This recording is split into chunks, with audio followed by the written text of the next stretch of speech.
Commentaire de saint Thomas d'Aquin sur l'Évangile de Jean, chapitre 13, versets 34 et 35, suite.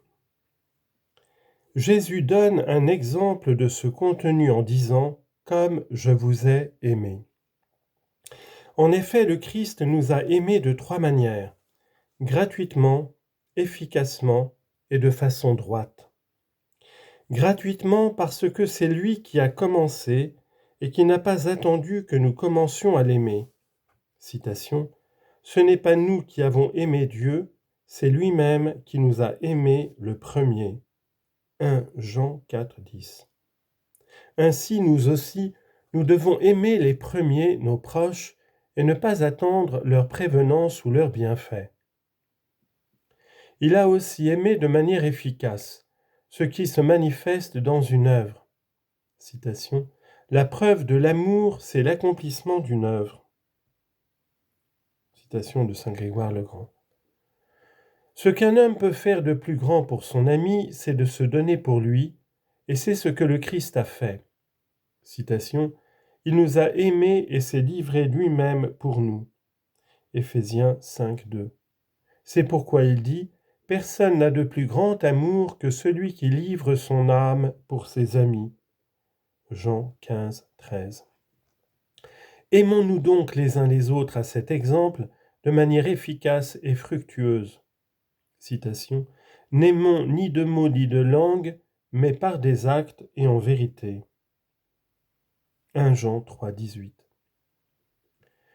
De manière droite, puisque toute amitié étant fondée sur une certaine mise en commun, la similitude en effet est cause d'amour, est droite l'amitié qui existe à cause de la similitude ou de la communication dans le bien. Or le Christ nous a aimés dans la mesure où nous lui sommes semblables par la grâce d'adoption, en nous aimant selon cette similitude afin de nous attirer à Dieu. Citation, « D'un amour de charité éternelle je t'ai aimé, c'est pourquoi je t'ai attiré dans ma miséricorde. » Jérémie chapitre 31 verset 3. Ainsi devons-nous aussi nous aimer, ainsi donc, nous aussi, nous devons aimer dans l'ami non seulement le fait qu'il est source de bienfaits ou de plaisir, mais le fait qu'il est de Dieu. Et dans un tel amour du prochain est aussi inclus l'amour de Dieu. Par la suite, lorsqu'il dit « En cela tous connaîtront que vous êtes mes disciples, si vous avez de l'amour les uns pour les autres », il donne la raison d'accomplir ce commandement. Là, il faut savoir que tout homme compté dans la milice d'un roi se doit d'en porter les insignes. Or, les insignes du Christ sont les insignes de la charité. Donc, quiconque veut être compté dans la milice du Christ doit être marqué du sceau de la charité. Et c'est ce qu'il dit, « En cela tous connaîtront que vous êtes mes disciples, si vous avez de l'amour les uns pour les autres. » Je veux dire un amour saint, une dilection sainte. Citation, « Moi je suis la mère du bel amour, de la crainte, de la connaissance et de la sainte espérance. » Siracide, chapitre 24, verset 24, dans la Vulgate. Mais remarque que bien que les apôtres aient reçu du Christ beaucoup de dons, comme la vie, l'intelligence, la santé du corps et aussi des dons spirituels, comme le pouvoir de faire des miracles, citation, « Moi je vous donnerai un langage et une sagesse » Luc 21, 15. Toutes ces choses ne sont pas les signes qu'on est disciple du Christ, puisqu'elles peuvent être communes aux bons et aux mauvais. Mais de manière toute spéciale, le signe qu'on est disciple du Christ est la charité, ainsi que l'amour mutuel. Citation, « Il nous a marqués d'un sceau et donné l'Esprit. » 2 Corinthiens 1, 22. La défaillance du disciple qui renie le Christ. Après avoir exposé la défaillance d'un disciple, c'est-à-dire la trahison de Judas, l'évangéliste montre à présent celle d'un autre disciple, le reniement de Pierre. Premièrement est rapportée l'occasion de cette prédiction, et deuxièmement la prédiction du reniement elle-même. Concernant cette première partie, il montre deux choses. Il expose d'abord le désir de Pierre, Ensuite, il montre sa hardiesse. Verset 36. Simon-Pierre lui dit, « Seigneur, où vas-tu » Jésus lui répond, « Où moi je vais, tu ne peux pas me suivre à présent, mais tu me suivras plus tard. »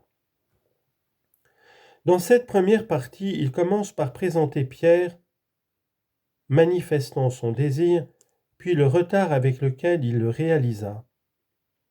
Le désir de Pierre se manifeste dans la vivacité de cette interrogation quand il dit « Seigneur, où vas-tu » En effet, il avait appris du Seigneur qu'il serait avec eux pour peu de temps encore, aussi est-il inquiet de ce que le Christ s'éloigne d'eux, et c'est pourquoi il interroge « Où vas-tu » Chrysostome dit à ce propos « Vraiment, l'amour de Pierre est grand et plus véhément que le feu lui-même, dont aucun interdit ne peut entraver l'ardent élan. » C'est pourquoi, alors même que le Christ avait dit « Où moi je vais, vous ne pouvez venir », Pierre voulait le suivre.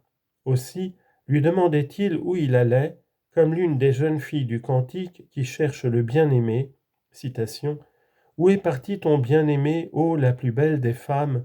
Où est-il parti que nous le cherchions avec toi » Chapitre 5, verset 17 du Cantique des Cantiques. Le retard de la réalisation de ce désir est dû au fait que pour le moment il se trouve empêché de suivre le Christ. Et c'est ce que le Christ lui-même dit. « Où moi je vais, tu ne peux pas me suivre à présent, mais tu me suivras plus tard, comme s'il disait, tu es encore imparfait, et c'est pourquoi tu ne peux me suivre à présent. Mais plus tard, quand tu seras parfait, tu me suivras. » C'est aussi ce qu'il dit plus loin. « En vérité, je te le dis, quand tu étais plus jeune, ce qui signifie imparfait, tu mettais toi-même ta ceinture, et quand tu seras vieux, et que tu auras atteint le sommet de la perfection, tu étendras les mains. » Jean chapitre 21, verset 18. Verset 37. Pierre lui dit, « Pourquoi ne puis-je te suivre à présent? Je livrerai mon âme pour toi. » Par ces paroles, l'évangéliste montre la hardiesse de Pierre. Pierre avait bien saisi que le Seigneur avait dit ces paroles comme en se défiant de la perfection de son amour. Or, l'amour est parfait lorsque quelqu'un s'expose lui-même à la mort pour ses amis. Citation. « Personne n'a de plus grand amour que celui qui livre son âme pour ses amis. » Jean 15, 13. Et donc, parce que Pierre était prêt à mourir pour le Christ, il se montrait parfait dans son amour en disant « Je livrerai mon âme pour toi », c'est-à-dire « Je suis prêt à mourir pour toi ». Il disait cela comme il lui semblait, et non avec un esprit faux. Cependant, l'homme ne peut savoir la force de son amour, surtout devant l'imminence d'un danger. Citation. « Ma conscience, il est vrai, ne me reproche rien, mais je ne suis pas justifié pour autant. » 1 Corinthiens, chapitre 4, verset 4.